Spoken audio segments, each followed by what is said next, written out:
the great hall of the Justice.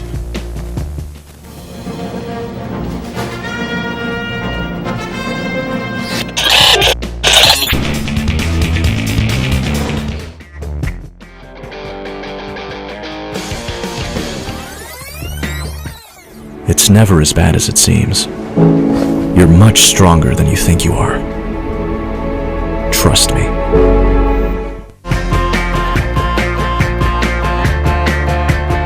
Hello again, everyone, and welcome back to another episode of Animation Fascination. I'm Marc Vibbert, and with me again, as per usual, is Mr. Stanford Clark. Hey, how's it going? And today we have a strange visitor from another planet. That other planet being Heroes Reforged. Welcome to the show, Adam. Hey, how's it going? Thanks for having me. Thanks for having us. Thank you. No, thanks for joining us. Yeah.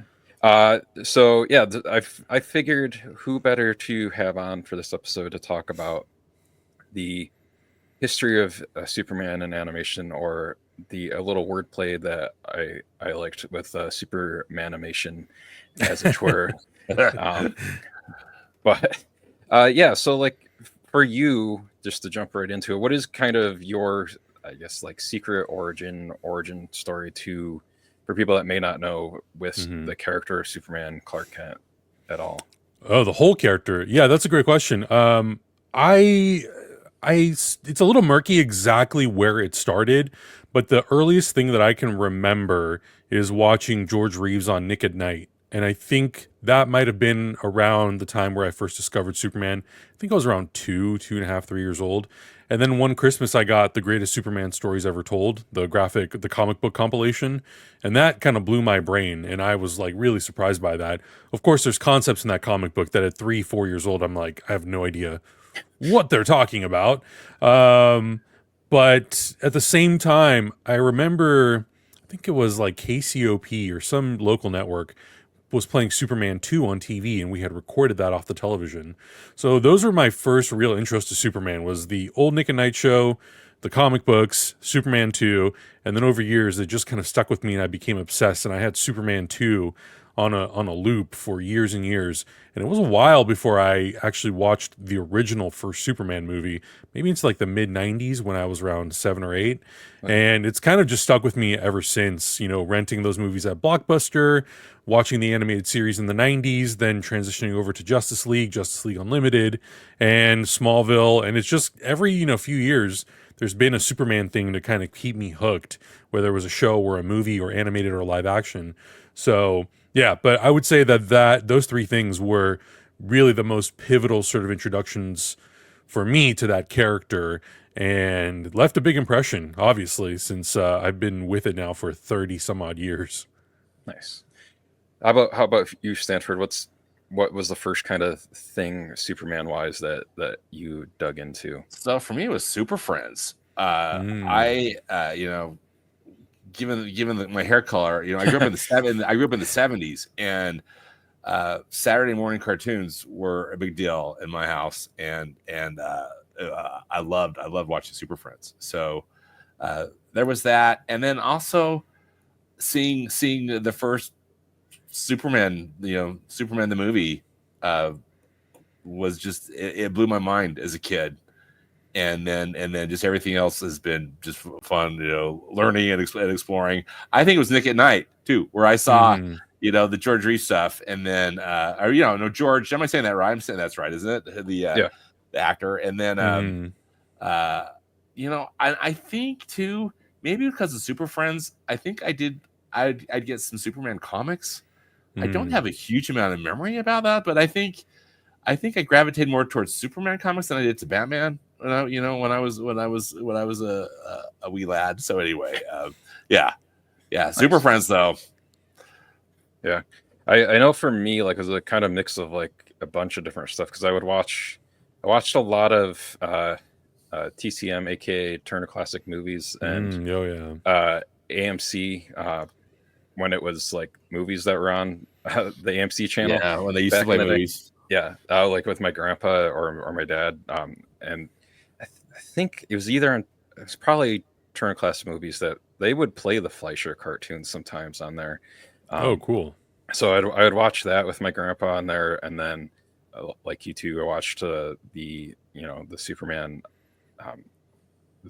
George Superman show on Nick at Night as well too, and then of course then in the mid '90s the Superman the animated series, and I think I didn't come to the Christopher Reeves Superman movie until like maybe like the mid '90s or so, and then I think I maybe saw Superman 2 before I saw the first one, like you, Adam. So it's like it was like, you know, those days where it's just on TV, so you're like, oh, I'll watch this one. You don't necessarily have to have watched, you know, the first movie or the third movie first before you start watching it. You know, it's interesting because a lot of people that I've talked to, especially with the new movie having just come out, a lot of people, when I talk about their relationship to the character, not many started with the Christopher Reeve movies. A lot of them jumped into Superman in the 90s, whether it was Superman the Animated Series, Justice League, or Justice League Unlimited, or Smallville for a lot of people. And to me, that sometimes it surprises me, which it shouldn't, but sometimes it does, because I always assume that most people's love for Superman comes from the Christopher Reeve movie, because that's the thing that everyone seemingly talks about the most, more so than comics, more so than any of the other shows. But when I actually go, you know, talk face to face, that's a lot of people's same responses, like, oh, it started on a cartoon, or it started on this TV show. So it's interesting to see that. When I tell people it's the Christopher Reeve movies, they're like, oh yeah, some people have still never even seen them. I'm like, man, that is so interesting. I thought I was in the majority, but sometimes it doesn't feel that way. Sometimes you feel like not in a minority necessarily, but it's not as common as I thought it was for people to have kind of been introduced to that character. Oh yeah. I actually think that my girlfriend hasn't seen the like Christopher Reeve films, so I'm gonna have to eventually. Movie night. Yeah, mine hadn't either. We watched the first one and she was like, I'm kind of bored. And I was like, I don't know if this is going to work. Did you start with Superman the movie, Adam? You know, the 1978 one? Yeah, we started with Superman 1. And I think part of it was also because this was not my choice. My choice would have been to watch it on our projector. But she was like, let's like lay in bed and watch it. And I'm like, I don't know how. I feel like there's going to be a little bit of a disconnect, and I think that was part of it. So then we ended up going to the Warner Brothers lot on Superman Day, and we saw it there.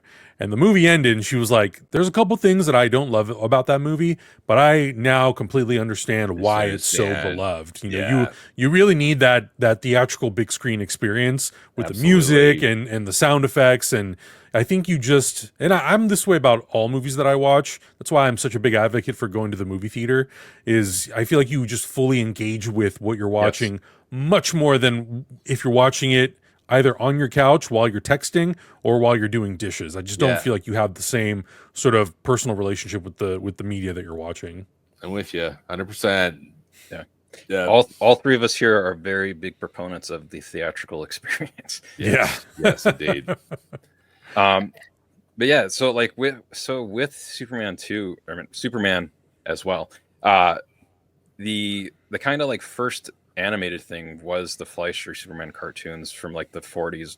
Do you know like when maybe like the first time you saw the Fleischer cartoons? We had a VHS tape of some of the Fleischer cartoons. I don't know where that thing ended up. It probably just went into the trash. I don't know. And I don't remember watching it on TV. I specifically kind of remember always, you know, the tracking on the VHS always kind of being wonky. And yeah, I think it might have been only like the first like 4 or 5 episodes of the cartoon. But yeah, that was my first intro, and I must have been around the same age. I'd say maybe 4 or 5, maybe a little bit older than that. And that was a really cool thing to experience for the first time, because I was sort of used to seeing Challenge of the Super Friends, you know, the stuff, a lot of the stuff from the 70s and 80s. Yeah. And to see that, you know, that's so far back, and to see the different suit design and him not necessarily being able to I mean, he would fly, but he would also leap a lot more than he would in some of his later media, which I thought was really, really cool. And I also loved the look of that show being this like, very 40s stylized show. It was great. I love it. And that score is also just amazing. Yeah. Yeah.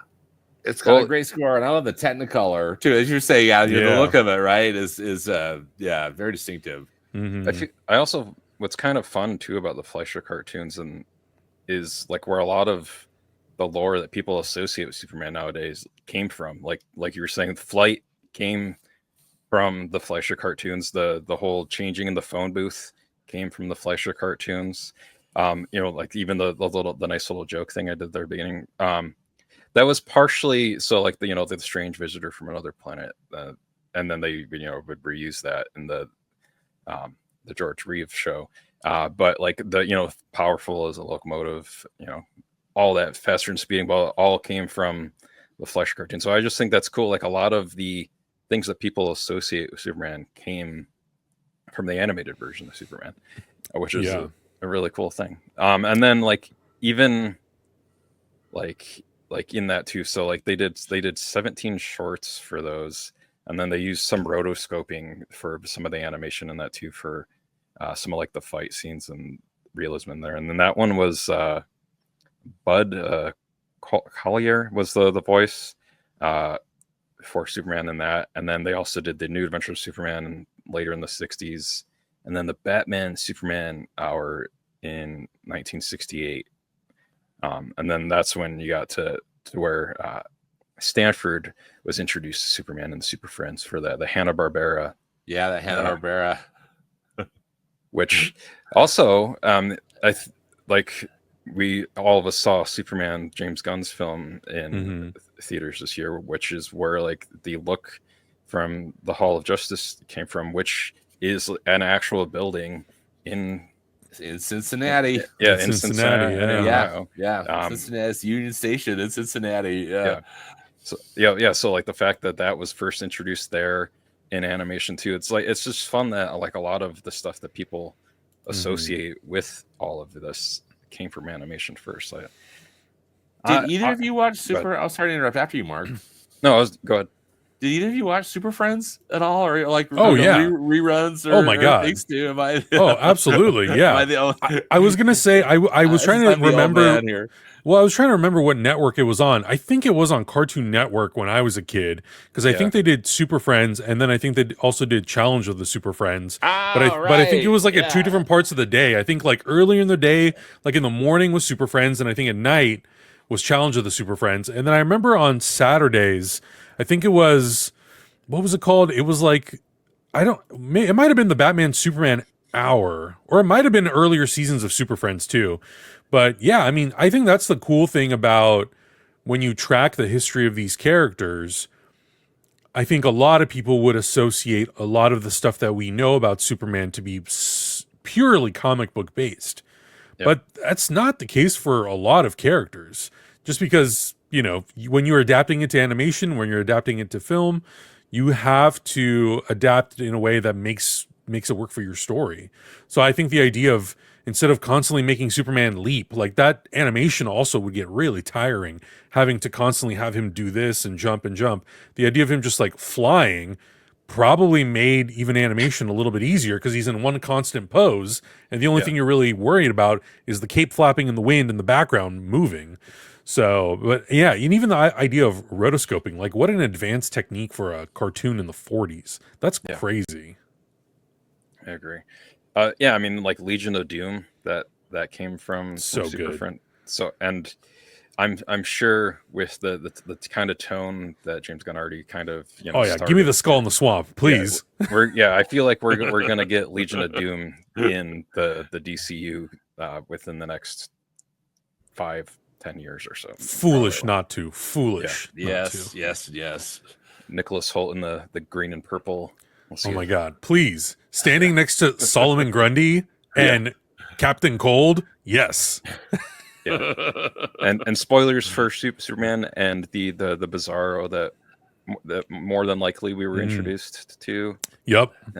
So that'll be fun. But yeah, like with that too, like when we then had the Superman 1988 animated series, Mhm. which also introduced Lex for the first time as a businessman too. Mhm. So I mean, we kind of had that already with Gene Hackman. Does in that does 78. that does that Count- show didn't that show come out after John Yeah. Byrne's Man of Steel comic book? Because weren't they also kind of toying with like a businessman, scientist type in those comic books? Yeah, so I think maybe that like they may like those things may have like confluted like all together at like maybe like Yeah. around the same time. Because I'm not sure like as far as like with animation and comics and like the development cycle for those Mhm. like Right. Chicken But- or the egg situation. yeah. Yeah. Or maybe it's just like a bit of both kind of thing. Like Right. but yeah, like with that, and then I'm assuming for all of us, we all then got super into Superman the animated series that ran Oh, yeah. for 4 seasons. Kids WB was a religion when Yes. we were kids. Yeah. Even Yeah. I, as a young Totally. adult, loved Kids WB. Kids WB and WB Yeah. in general. Like Yeah. you would wake up in the morning, watch all the cartoons, and then you'd come back and watch Buffy and Friends. Yes. And then you go watch NBC, the new episodes of Friends. It was great. What a lineup. The things that kids don't realize they don't have today. What a shame. I know, it's true. So true, Adam. Dancing frogs with top hats on. I mean, It's amazing. Get out of here. yeah. And yeah, I mean, and then like Superman the animated series like was following like the the extreme popularity of Batman the animated Batman, series, yeah. Oh, yeah. Absolutely. which I'm sure a lot like if you ask a lot of people nowadays now we might be biased in here, but like if you had to choose between Batman the animated series or Superman the animated series, out of those two, Oh, God. Mark. You son of a... That's Sophie's, real Sophie's choice. Sophie's Yeah. choice. I mean, I think Batman the animated series had the bigger cultural impact because it was coming off of the huge success of Tim Burton's Batman also, and it had an incredible run in the comics in the late 80s. Not that Superman didn't, and not that the death of Superman literally didn't just happen, but Batman has always been, generally speaking, the more widely popular character in the DC pantheon of heroes. So, I mean, Batman the animated series, but I think Superman the animated series, for people who really loved that character, felt very rewarded that same team felt like they could do the same thing and pay the same respect to Superman like they could Batman, which is when you get to the crossovers in 97, you're like a kid in a candy store. It's the greatest thing ever. Yeah, like the whole Bruce Timm basically kind of universe-esque. Yeah. Yeah. And I'm happy that Bruce Timm didn't go with the 90s Superman comic mullet at the time too. Or his blue electric suit, that would have been a choice. Yeah. I mean, and then just like the cast of that show too, with like Tim Daly as Clark So / good. Superman, Dana Delaney as Lois, Clancy Brown as Lex Luthor, Corey Burton as Brainiac, who's also many voices. Michael Ironside as Michael. Yeah, Michael Ironside as Darkseid. There. But yeah, like you were saying that too, and just the fact that this became like it's the own first. I want to say because like around the time, because there's also Spider-Man the animated series in the 90s around that time, but like this was the first kind of on screen kind of like shared universe because of having the Batman animated series first, then doing the Superman animated series, then we had the two Justice League series that were continued storyline, like continuations of this. So I think that was kind of a cool thing in itself too, just kind of like being it's the first kind of shared universe and just the attachment you'd have to it from that, because you're like, oh, all right, this is the same Batman that I loved from his show, and not like now he's interacting with this version of Superman that I like on this too. Yeah, and I do remember that those X-Men cartoons in the 90s, and maybe Spider-Man the animated series I'm not super like fresh on. They did some crossovers too, but it was Yeah. different because they would have like Punisher and Captain America would show up, and you're like, I don't think, as far as I remember, that those characters had a show that was as highly sort of regarded as Batman the Yeah. animated series. I agree. So you're right. Yeah. It was a big deal when those characters crossed over, even though the design is different, and I'm like, I don't necessarily love that. I would have loved for them to look exactly like they did in Batman the Animated Series. Yeah. But regardless, Yeah. the fact that it was Tim Daly and Kevin Conroy coming over into a shared world, and then that carrying over into Justice League, again, as a kid, it's like the dream. Because at that point, all of the Super Friends stuff, and even the stuff from the 80s, was not, I wouldn't say dated at all, but the kids who grew up watching those had already kind of aged out of it. So to have something fresh for those of us born in the late 80s, and to have that, when you're 7, 8 years old, come on, man. Like, it's great. It's such good storytelling too. Yeah, Such I'd strong say storytelling. the storytelling. That's what I wanted to mention too, Adam, and get your opinion on that, because that's what I remember liking. Because again, I was older watching, just because I just continued to love animation, and I just thought that the storytelling was so terrific. In those, which it really wasn't in Super Friends, but I think this is where I got hooked on the characters. Sure. As a little kid, but so impressed with the storytelling, and even just we watching some stuff. I just feel so lucky, like that we had it, that they got made, right? Yeah. Well, I mean, it's like you don't get to a Dark Knight without Batman 66. As much as like people want to dog on that movie, that's how it goes. You don't get to where we are now without everything that's come before it. So there's definitely things about certain Superman things that I don't love, but without those things, you don't sort of end up getting whatever the next version is or whatever the next sort of swing is. And yeah, I think with those Justice League cartoons, I mean, I always cite the moment with Superman and Darkseid where he tells him, I've always lived in a world made of or felt like I lived in a world made of cardboard, and now finally there's someone who's equally powerful as me, and I can really fully unleash and show you my true potential. And then he starts beating the hell out of Darkseid. It's incredible. It's amazing. Yeah. And that's the closest you would get to that point, to replicating what was in a comic book, and you'd read, you go, God, visually, this would just be the greatest sandwich I've ever had in my life if someone would just make this move on a page. And, Justice League, those cartoons did so much of that. And now, obviously, with all the animated films, and now that we're finally back into the live action universe, we're hopefully going to get more and more of that, which is great. Yeah.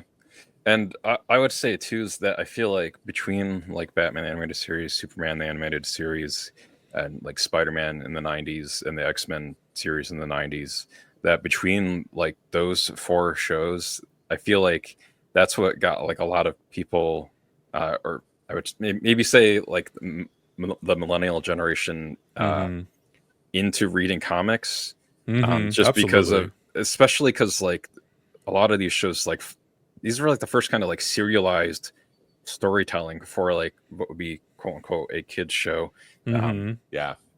But like where you have like continued storylines, like they're still episodic, but like something that happened like earlier in the season could like come back 7 or 8 episodes later on.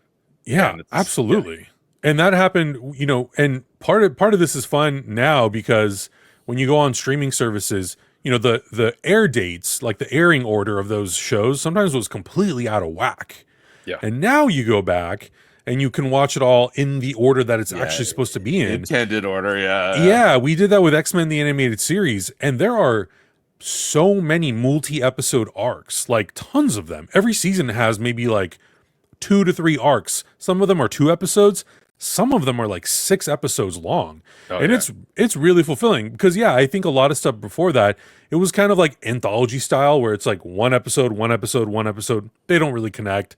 But once you get into the 90s and forward, it is all really connected. And to have those arcs, it's so great. I love all that stuff. I mean, the first 3 episodes of Superman the animated series is a 3-episode arc.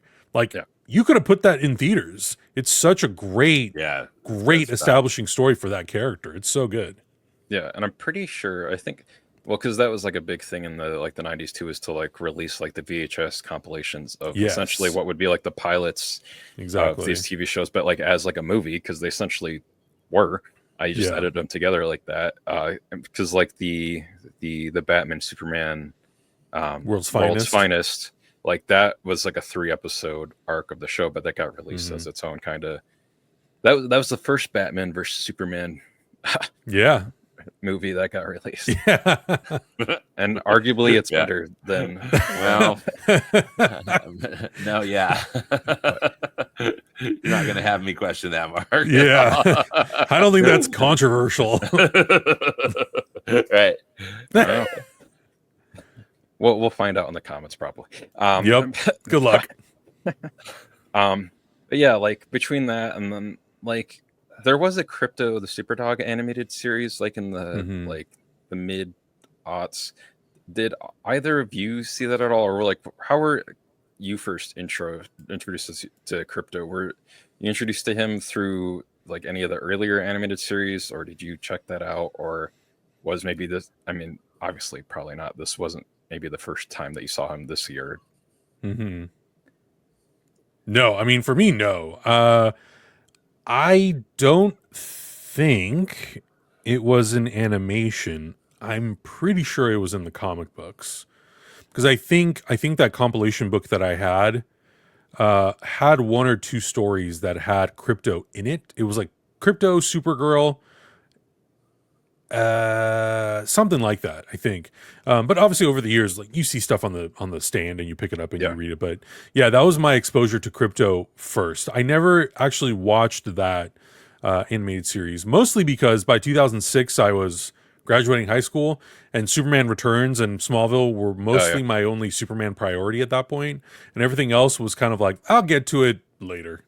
Yeah, because I think I would have been a sophomore in college. Yeah, in 2006. Yeah. I don't think I watched it either. Maybe I heard about it, and I was just kind of like, not interested, or just being, or just focusing on some other things. I'm trying to remember the first time I was, aware of Crypto, Mark, and I honestly, I'm not 100% sure. But I don't believe it was this. I don't believe it was this, 2005. I feel like Crypto series. showed up in the Super Friends animated series. Yeah, that probably was it. Yeah, I would think. I mean, for people watching, I have a Crypto in the background of my shot, or actually I have two, because I have a little Squishmallow and then I have the little Funko back there. But but yeah, Crypto was definitely stole all the scenes in the movie this year for me. But between like that and then I think in like the late it's like 2006, 2008, there was Legion of Superheroes, which I remember I watched a little bit of. But it was like more. It was kind of essentially Superboy, like a young Clark Kent recruited into like the Legion of Superheroes, and then like he went into the future with that. Did either of you watch that at all? I remember not being like fully. Like no, I have not. I have not watched it yet, but I did buy the Blu-ray not too long ago, because I wanted to catch up a little bit, because again, I kind of fell off on some of this stuff, between the age of basically once I was out of high school. But I've heard good things about some of these shows, so I thought, you know what, I might as well just pick it up and just see what it's all about. And it's only 26 episodes. It's not very long. It's like 12, 13 episodes a season, so it's pretty quick watch, I would say. And I think I have the Blu-ray too. I don't. I buy it. I mean, I'm talking. Have you seen my backdrop? Yeah, I know. I mean, hello. And we. I essentially. I'm swimming in Blu-rays. Yay! I essentially have what Nick Frost has in Hot Fuzz, where my shelves are in my closet. Yeah. So I have a hidden movie library behind my clothes in my closet, just because that's smart. Only space that I had for him. The TV stuff, that's out in a different room. But yeah, so I think if I do have, I think I have the Crypto show on DVD. Oh, too. Cool. Okay. Just because if there's Superman stuff on physical media, I tended to buy it, because you're gonna snag it. For anybody that has HBO now with the Max attached to it back again, not to rely on that for if you want to watch anything that's animated, basically. because I don't think any of the Looney Tunes stuff is even on there anymore. But No, I think they pulled that. Yeah. Don't even get me started. Yeah, right. well, all praise Ketchup Entertainment. Oh for yeah, it. absolutely. Yeah. For picking up Yep. Zaslav slack. Yeah. Yeah, pretty much. But Yeah, exactly. So, but speaking of that, so like the kind of early 2000s, like into like almost nowadays, there's been a lot of direct-to-video Superman films, Mhm. as well as like he appeared in a lot of Justice League films as well too. And I would say for like a long time, like in the late 2000s, like mid 2010s, I used to say that like Marvel does really good at live action, and DC does amazing at their animated films. Which just because I remember like there was like Marvel didn't release that many animated films for a while, but the few and far between ones I didn't enjoy as much as I would like a lot of these DC animated films. So like between, like there was the super. So the one I thought was funny though too is the Superman Doomsday. Mhm. So Adam, are you a fan of Kevin Smith? Oh yeah. So I remember when I watched Superman Doomsday for the first time, how much it made me laugh, because there's a scene in it, and Kevin Smith voices a character in it where there's a metal spider that's attacking Superman, and there's like some character says something about that metal spider attacking Superman in it, and Kevin Smith voices that character. And for anybody that doesn't know the whole backstory, the kind of too So long good. didn't read thing is that he wrote a potential Superman sequel at one point, and one of the producers of it really wanted Superman to fight a metal spider, and that metal spider went on to show up in Wild Wild West. But yeah, so I always like that tiny little like intro for people that do know that kind of backstory. It's like another little funny thing, but like You should. If for anyone who hasn't seen it, it's worth doing a YouTube search. Kevin Smith, Superman Lives. He tells the whole story in like a 30-minute talk. It is incredible because when he gets to that point where he talks about how we saw it in Wild Wild West, it's hilarious. I've watched it probably too many times than I care to admit, but it's really fun. Yeah, that's a great documentary too. If people haven't seen that, like the whole backstory to Tim Burton's Superman film with Nicolas Cage, which we'll come back to Nicolas Cage because oh baby, he did eventually get to play Superman. But yes, like, were you a big fan of like the animated like direct to video DC animated films, like whether it's like Brainiac Attacks or Doomsday, or I loved All Star Superman. Like a lot of these are based off of like existing like comic runs, but were there any that you were more a fan of or less a fan of? I've kind of cherry picked. Well, here's the big thing is obviously like we have a reaction channel. So I, for a while, was kind of cherry picking the ones that I was watching. And then it got to a point where we were like, we need to get to a point where we just watch all of these in sequence, because some of them connect, some of them, the arcs are all part of one story or one universe. So I've kind of held off, and I've still been buying them and collecting them. Like I have the majority of them, and I'm just waiting for the moment where we're like, now we have 2 weeks to commit. We're going to watch all of these because because you watch just, Red Sun or All Star Superman or whatever. It's such different points in time. Those things are like 8 or 9 years apart. So, I want to be able to sit down and just watch them all in sequence and go, okay, here's where I think it's interesting. Here's where I think it kind of does justice to the comic, and where it doesn't maybe do it as much justice. But I know that those things have a pretty loyal fan base. I mean, obviously, like they keep making them. And my whole thing is like, I'm waiting for Warner Brothers Animation to go, you know what? All those unproduced Batman and Superman and Wonder Woman and Justice League movie scripts that we never made, we're going to turn them all into animated films. And I'm like, great. That would be awesome. I want to see, what's the director's, George Miller's Justice League. You couldn't make it into a movie? Make it into an animated film. Yeah. You turn, Armie Hammer's Batman into a zombie at one point, and he eats flesh. Maybe. Oh God. Yeah. Oh, man. Mark, you're the one who introduced me to these, because I hadn't really been following these DC animated films, because I being kind of a jerk about direct-to-video stuff. It was the Disney stuff that poisoned me on it. Oh, yeah. But they've been fun. The ones you've had me watch, and that we've talked about, I've enjoyed for sure. Oh yeah, we've talked about a few of them on here, for different episodes, and been interesting ones. Like, kind of like what you said earlier, though, Adam, too, is like, Batman's like been like primarily like the most popular DC character. Mm-hmm. You can definitely see that when you look at your shelf of the animated films that DC has released. It's crazy. It's like, look at these my two Batman shelves of Batman. This whole thing is Batman.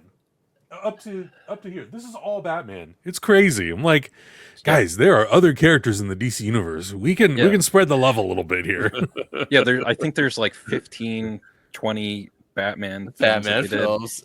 And then after that, the next most release is the Justice League films, and then Superman, and then maybe there's a couple Green Lantern, a couple Wonder Woman, there's a couple Flash. I was like, you have a ton of characters. I was like, make a Booster Gold thing, for the love of God. Do something else. Jesus. That would be amazing in animation. Like a Plastic Man. What are we doing? Blue Beetle. Yeah, I mean, Plastic Man, just, that is animation right there. But Blue Beetle, all those things would be amazing in like animated films that they could do. But like, agreed. Yeah. Like, speaking of Justice League too, is that the one that I would highly recommend, if either of you haven't seen, was the one that they released in 2008 that was based on a comic, was Justice League: The New Frontier. Oh, New Frontier, yeah, that's a great one. I have the Steelbook. It's great. Nice. Yeah. Nice. So if anyone hasn't seen that, it's basically like set in like a Silver Age, like what would it was it like what would you say, World War I, World War II kind of. Yeah, I think it's supposed to be World War II, if I remember correctly. Okay. Yeah, so it's like sets like all of the characters like in the World War II era. Just kind of like, and it's like even like drawn and kind of like this like Norman Rockwell kind of like drawing, and I would highly recommend it to anybody that hasn't checked that out before in the past too. I felt like it was a really nice way of kind of merging, taking the idea, or not the idea, but taking the classic Golden Age era designs, but presenting it obviously with like a little bit more of like a modern twist. Because I think it starts at the end of World War II, and it goes into like the late 50s, 60s. So in DC lore, there was such a big transition also, on top of like the real world going through a big transition as well. So yeah, it's a really, really cool story, originally written by Darwin Cook, that I think it's really worth, one, reading, and two, watching the film, because it is one of those cases where I feel like the film for the most part does the comic book series justice. Yeah, I agree. And then so like some of the more recent ones was like what they called the Tomorrowverse, which started with Superman Man of Tomorrow, where Darren Criss was the voice of. Yeah, that's one I think that we watched. Mark, you had me watch. Yeah. Those ones are really good too. I like the animation style in that too. Yeah, I don't know like if there's like an actual term for it, but like it's I'm sure there's Brody from Brody. The hell was Jason Lee's character name in Chasing Amy? Banky. He'd have a whole thing about like the tracer, like the thick lines in the Tomorrowverse animation style. But I liked those films, and those culminated recently where they did the Justice League Crisis on Infinite Earths trilogy of films, which is a cool thing. I haven't watched past part one yet, just because I've been I want to watch them all and just like sit down and watch all of them back to back. But what's cool about those is that, like, the same way the Arrowverse kind of did their own Crisis on Infinite Earths, with this they kind of did that with the animated series. So you get like the Bruce Timm Batman the animated series in there. You get like all of this, like the Superman animated series, like the other direct to video films, kind of all coalesce into like these different versions in here, and how it culminates in that is pretty cool. So I've enjoyed. Good. Yeah, I think I love that's one of the things that I know the whole Crisis concept and idea sometimes gets flack from people because they're like, oh, this is like a cheat code to reset everything you're doing. But I think that is one cool aspect of it on a storytelling perspective and a creative perspective is you can tap into, you don't have to just do like, well, we only in the comics. Like, no, you have comics that have multiple universes, you have animated universes, you have live action universes. I think it's fun if it's done well. That you can tap into those things and peek into those universes, and then however you do it, sort of reset your universe, reboot it, and then move on and do something new.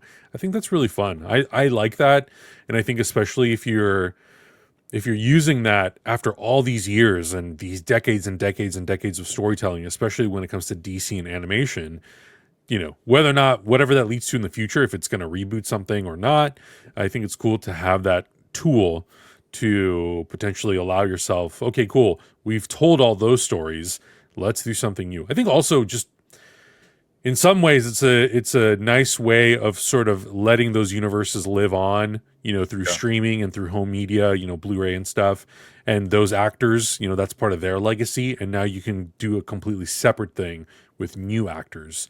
And we all know that people's opinions, like, well, if it's not that person, I don't want it. And it's like, well, not everyone's going to live forever, unfortunately. Like, we've sadly already lost Kevin Conroy. Yeah. So that era of Batman is over. So we have to just be open and accepting to there being new things with new actors, because that's the only way these characters are going to live on.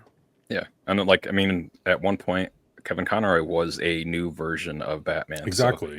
So there's always got to be a new version eventually. And then I think with that too, just kind of going off that for a minute, is that anytime someone new is cast as a character, I feel like there's usually is like, oh, I don't want this person, but the backlash. But then you watch that person in the film, albeit the only one I will agree with is Jared Leto as the Joker, because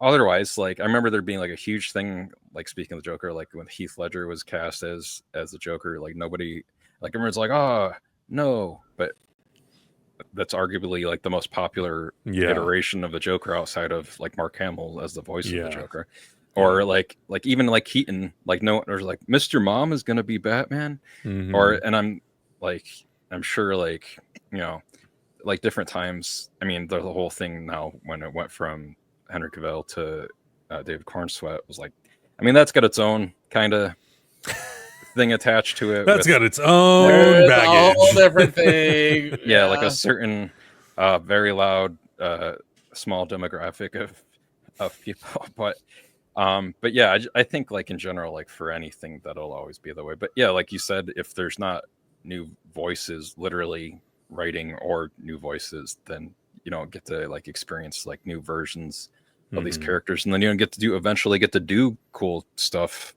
like those crossovers, because you can't have Kevin Conroy voicing 9 different versions of Batman and trying to differentiate between him and Jason Amara or Jensen Ackles or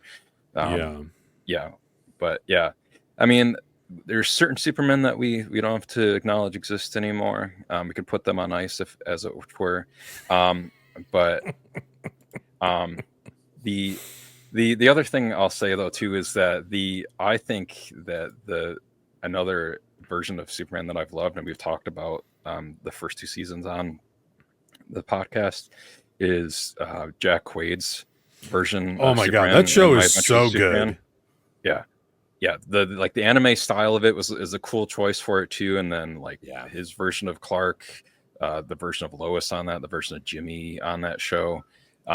What's been kind of your take on, you said it's so good, but what has been your overall, how have you been enjoying that so far as it's been going on?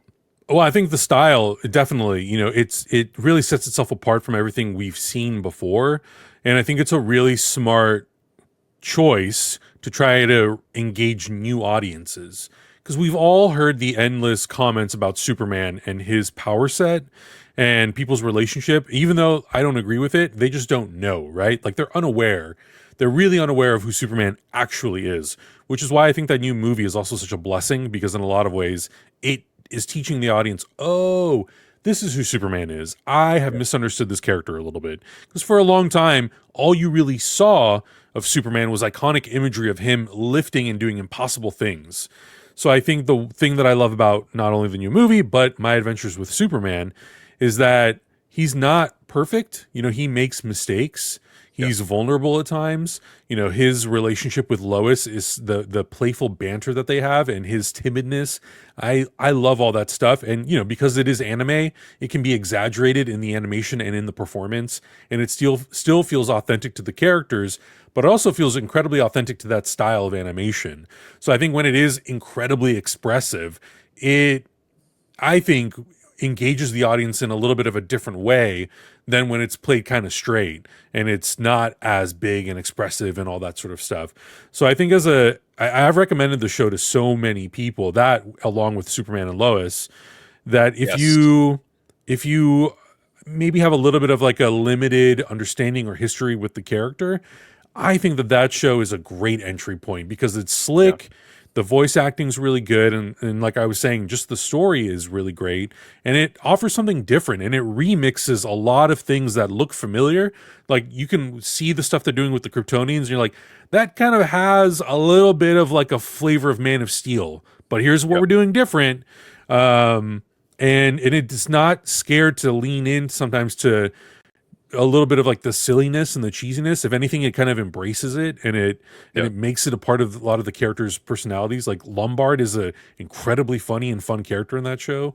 So I love all that. And I love that it's just tapping into all these different angles of Superman's mythology, the DC mythology, remixing the characters a little bit to fit this modern setting.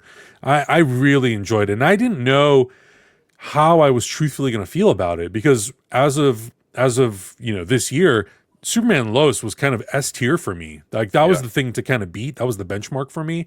There's a lot that I love about that show. Yeah, it's so great. And I think that animated series is like maybe not quite there, but it's up there. It's pretty high up in just being a really great, solid show that I think if people are anime fans or they love animation, there's a lot to take away from it that I think will be exciting to people. So I'm so glad they're doing another season of it. I agree. And I agree too. I think it's a good pairing with the James Gunn live action film from this summer too. It's because it's kind of that same vibe with it as well too. And I think even like one of the choices they made with Jor-El, like is very similar. It feels very similar, to a choice in the movie too. So I think, and then is Kara even kind of, kind of a little bit. Yeah. But yeah, I'm looking forward to obviously Supergirl next year too. So, but yeah, so, and yeah, what you said too, I'm looking forward to like whatever they do with the third season. It seems like they're kind of expanding this universe out now too, because there's going to be My Adventures with Green Lantern. That I think is supposed to be the same. I hope it's connected. Yeah. Because it'll be cool if this gets its own kind of like interconnected universe like we got with Batman, the animated Superman, and absolutely just like so on. And I think before like we wrap up, has there been any animated film from Superman that hasn't come out yet that you'd like to see? I mean, outside of like the unproduced live action scripts, or like maybe like a comic storyline that you'd like to see adapted into an animated film? Ooh, let me think for a second. If anybody else has something that they want to throw out, go for it. Let me think. Well, while you're thinking, I'll just throw out the notable mentions of Superman voices. I meant again, I gave an Easter egg to it earlier. Yeah, but we had Jerry O'Connell from Stand By Me and many other films. Was the DC animated movie universe Superman. And then Nicolas Cage finally got to do the voice of Superman in the Teen Titans Go to the Movies film, which is an amazing film. My son and I used to do these like short movie reviews together when he was younger. That was the first one we did, and that one was a lot of fun. And then John Krasinski, not only Mr. Fantastic, but also got to play the voice of Superman in DC's League of Super Pets, where The Rock wasn't Black Adam, but he was Crypto in that, which was then funny because there's a tag at the end of that movie where Black Adam shows up. So he was trying to get Superman and Black Adam to fight in that movie too. Mm-hmm. I thought of something. I would love to see something from Alex Ross adapted into animation. Yeah. And I think Peace on Earth would be a good one to do. I think that'd be a really interesting story. I think if you wanted to, there's a lot that you can sort of say and use that story as like a vehicle to talk about, everything that Superman wants to accomplish and the things that he's trying to accomplish. I think that could be really interesting. You probably would have to, figure out ways to kind of expand it out and make it really feel like a movie.